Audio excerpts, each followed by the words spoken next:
they can expect, it's a killer rock and blues rock record.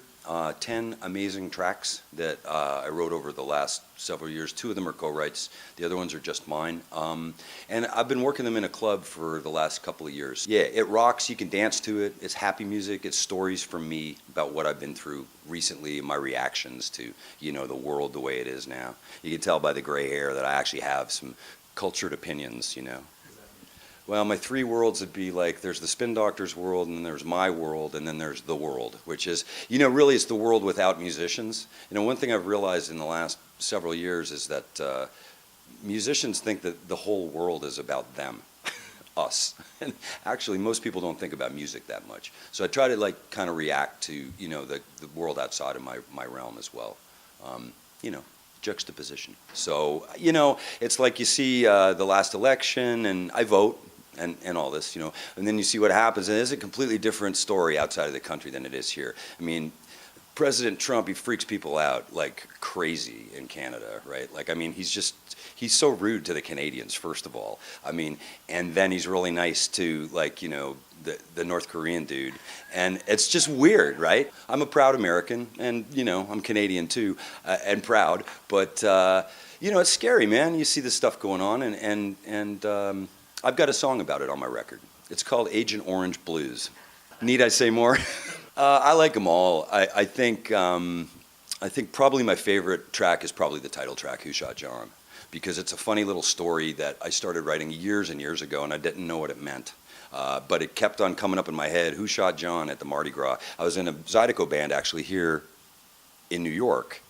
And I had that line, and I had the basic song, but it wasn't till last year. I was working with one of my partners up in Memphis, Cody Dickinson, and we were recording electric washboard on the song, because he plays electric washboard. And he says to me, what's the track called? And I said, it's called Who Shot John? And he says, shit, man, my dad used to say that all the time, right? Like, as in, like, don't give me that Who Shot John. Just tell me what, you know, just tell me what it is I want, you know, what's really going on, you know. And so that's really what I think is my favorite song, you know, for that reason, because, you know, this is a good time to say what's really going on. Now, Who Shot John is a lighthearted, you know, sort of a song about something that doesn't really happen.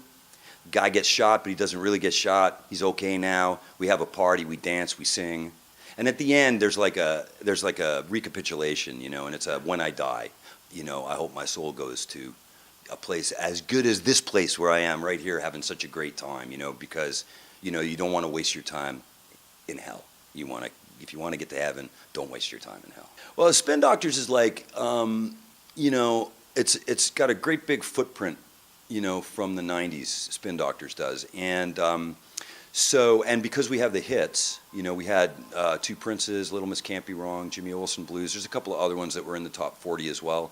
And so, you know, that's more, it's sort of more tried and true.